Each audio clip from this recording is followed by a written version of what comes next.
So the other day we discussed this guy, Oliver Anthony, who's the singer of the new hit song Richmond, North of Richmond. And there's been an annoying scramble to pretend like, bro, I agree with him. No, I agree with him. No, he's one of us. No, he's one of us, bro. And, they played the song at the Republican debate and asked the Republicans a question about it. And then this guy came out and was like, bro, that song was about them. I don't know what you're talking about. He said things that have hinted that he's left-wing. He said things that show that he's right-wing, like the lyrics in his song, for example, going after welfare recipients. Anyway, look, bottom line is Republicans thought he was one of them for sure. And then he said some things after the debate where they were like, wait a second, he's saying he's not with us. He's saying he's against all the Republicans on the stage, and he said the song is not about Biden. So now they're gonna show they're not too happy with him anymore. And this poor guy, I don't even know if he knew what he was getting into. By the way, afterwards he acted like, bro, my song isn't even political. Of course it's political. It's deeply political. But he seems like genuinely shocked that people are like criticizing his politics now. It's like you have to, as par for the course, your song was deeply political. Of course people are going to start talking about it. Anyway, so here's Newsmax. There's one contributor here particularly who kind of rages at him over his seeming reversal in his allegiance.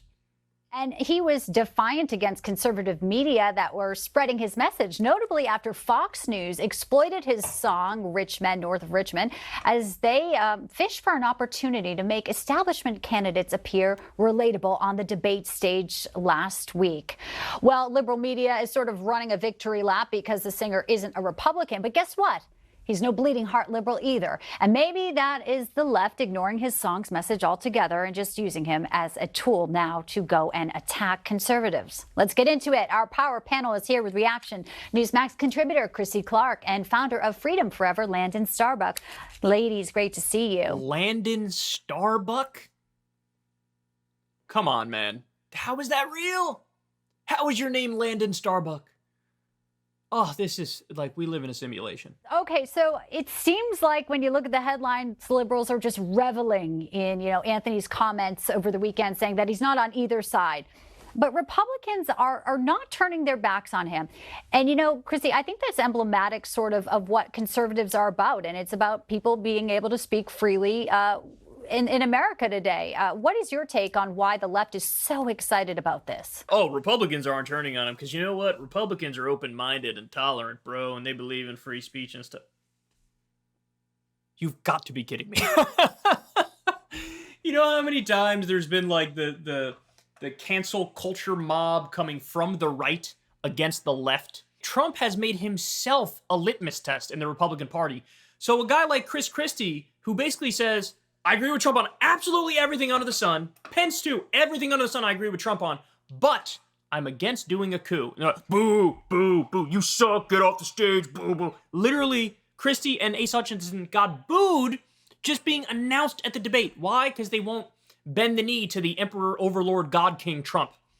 So please, please. And by the way, hilariously ironic, as she says, like, conservatives are cool with him, like, being a centrist, bro.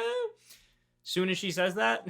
wait for the reaction of the contributor. Well, of course they're excited about this because he's not overtly coming out as partisan. But when I initially saw this headline, I was like, are you kidding me? Like, this is a group of people that made your song wildly famous, and you can't write a song that's only about politics. He's not talking about rainbows and butterflies, okay? He's talking about politics and then wondering why the political zeitgeist picks this up.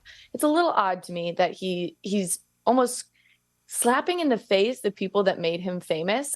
Is off-putting. I didn't like this. I mean, she is kind of right. No? Yeah, if you read that song, it's the perfect encapsulation of modern-day Republican ideology. And actually, Sagar made this point on Breaking Points. I think it's true. It's like, on the one hand, you have the anti-elitist, populist posturing about those rich men north of Richmond, the problem. I'm busting my ass, working long hours for bullshit pay. And then it, like, veers right into...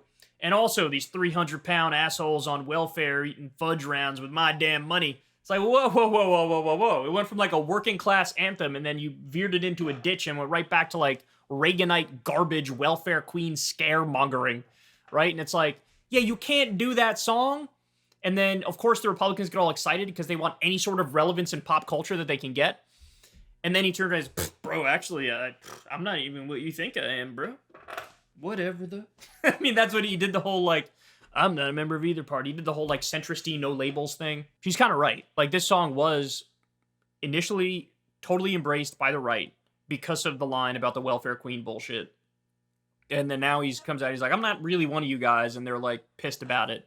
And of course they're going to be pissed about it. I mean, they get pissed at anything anyway, but this definitely they're going to get pissed at because they thought, oh, we got one on our side. Like anytime they get a celebrity on their side, they're like, yes, we love you so much.